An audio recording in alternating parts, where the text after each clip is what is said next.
What is going on, guys? Welcome to another episode of No Holds Barred Wrestling Podcast. I am your host, the greatest host, Kyle Masters. As always, I'm doing the Raw review today, guys. I'm alone in the studio, so let's just jump right into it. Opening Raw tonight, we had the League of Nations. I'm still not sold on this faction. I think there's too many factions going on in WWE right now, but I'll save that for another topic. Jumping in, we had the League of Nations just ranting and whining about how good they are, and then we had something interesting answering this. We had the Wyatts come out, and I'm going like, what the hell? I thought the Wyatts were dealing with the Dudley Boys. Why the hell are they coming out against the League of Nations? Man, you have two heel teams here, so it was kind of weird. So the Wyatts come out, and they're saying how dominant they were. And the Dudleys come out. I'm like, oh shit, now there's another team coming out. And there's only three of them. And then they start telling the Wyatts that they're going to kick their ass. And the Wyatts are saying, well, you guys only have three people. And they introduce a fourth member, and it's Rhino.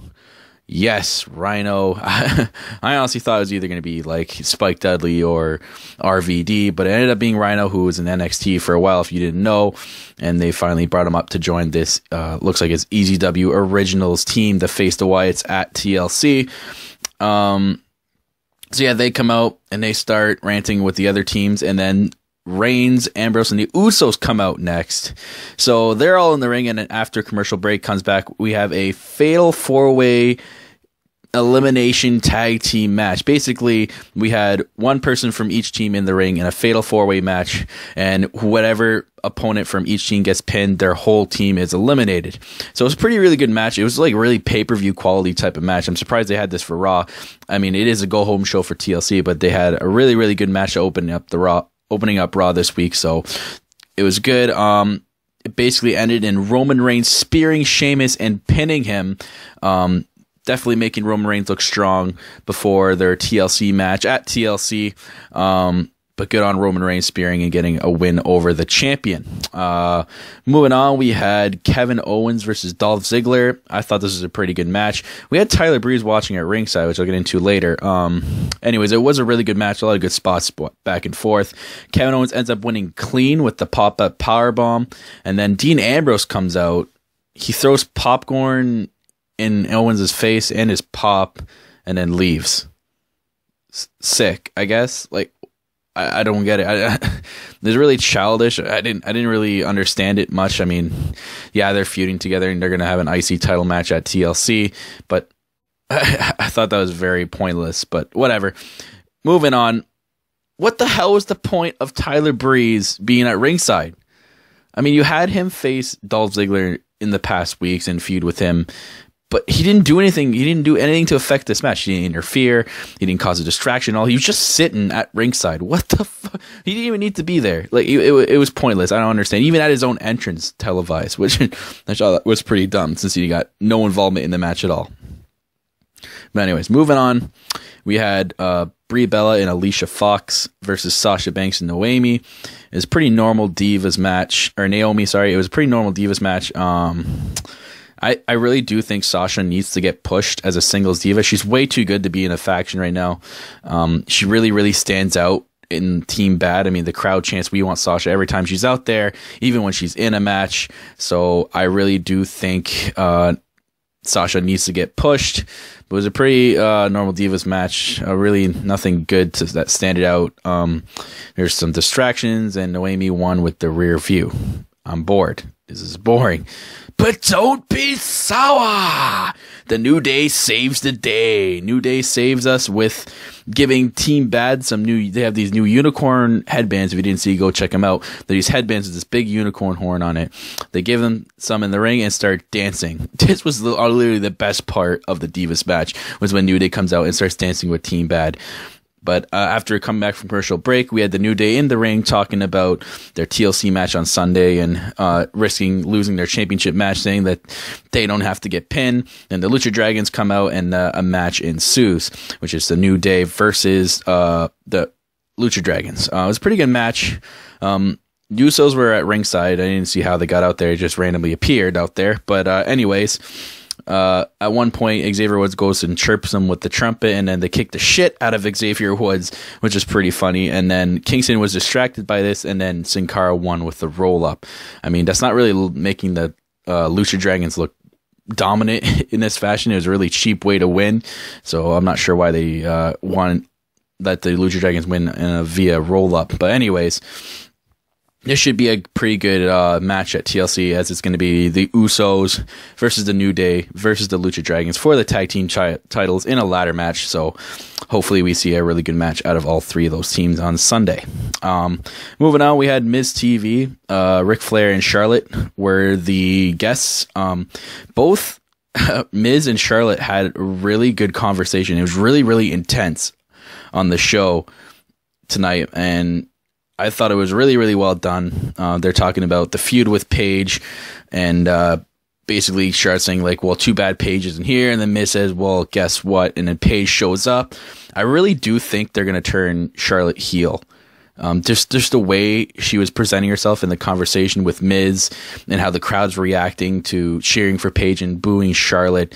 I really do think they're going to be turning her heel, and Paige is going to win the Divas title. But that was saved for the TLC predictions video.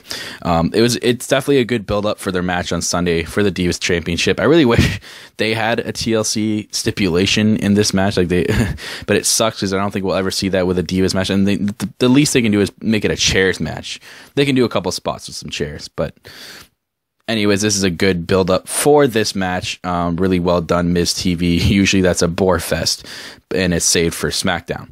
But moving on, we have Ryback against Rusev. This was a very slow match. They had a match last week where Lana got hurt, and Rusev got counted out for attending her. So this was a really slow match, and then Lana gets hurt again from Ryback like running into her, and then Ryback goes and checks on her, see if she's okay, and then Rusev ends up slamming him on the ring post and slamming him to the ground, and apparently Lana's okay. She was faking the injury, and then Rusev applies the accolade on the outside, and the match is counted as a double count out. This is really making Rusev look strong. I'm guessing they're going to have a match at TLC, but I don't see it yet being anything of entertainment at TLC. I think it's just going to be a spot filler and just be a normal 10-minute, maybe even less match. So moving on, we have Tommy Dreamer against Braun Strowman. This is the biggest squash match I've ever seen. It's come to expect when you hear both those names in the same match. I don't know what the point of this match was. Again, I think it was a spot filler for Raw, because Raw was way too long tonight. I guess it's making the Wyatts look stronger, and how Braun Strowman is like their strongest asset. So we'll have to see. But it was announced that at TLC that it's going to be an 8-man elimination tables match. It's exactly what I wanted to see. The Dudleys in a tables match. So I can't wait for that. And it'll be an 8-man elimination style. So that's freaking awesome. I can't wait for that on Sunday. Moving on to the main event of the evening. It was a segment. It wasn't a match. We had Sheamus and Reigns. Oh my God. I can't believe I'm going to do a review for this. But so it started out with Roman Reigns in the ring, calling out Sheamus and talking about his success, yada, yada, yada, yawn. Then Sheamus comes out, bigger yawn. And they start saying the same shit back and forth about getting in the ring and fighting each other. Like, oh my God. Like, this literally went on for fucking 20 minutes. I can't believe how far Raw went past their time set. It literally, I think Raw ended at 11:30, which it should have ended like at least at 11:15 is like the maximum they're allowed to go to. But anyways, they're talking about fighting each other in the ring back and forth. They're clearing the ring full of chairs and tables and ladders. Sheamus just being a big baby about it. And then finally, Sheamus gets in the freaking ring and just they start brawling with each other. And I'm like, yes, finally, okay, this is going to be an exciting end of the show somewhat. They start brawling around the arena using garbages and whatnot and beating the shit out of each other. It looks like Reigns went for a spear. He missed, and then Sheamus threw him over the announce table. So Sheamus is catching his breath, and then Reigns jumps on the announce table and spears Sheamus through a table that was like lied upright against the side of the ring on the outside. It was really cool. You guys got to go check it out. It was really well done. I thought it was a pretty good ending for that boring 50 minutes of the beginning segment. Finally, they ended it with a good segment. I mean, fuck, the beginning of it was terrible. And I honestly thought I heard JBL snoring at one point. That's how boring it was.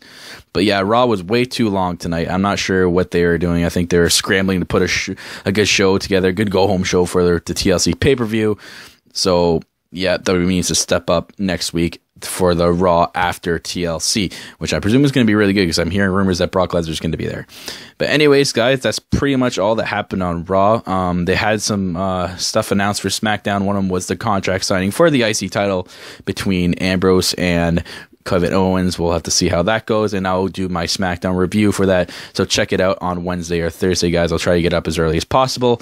But anyways, guys, that's it for me. I am your host, as always, the greatest host, Kyle Masters, and that's it.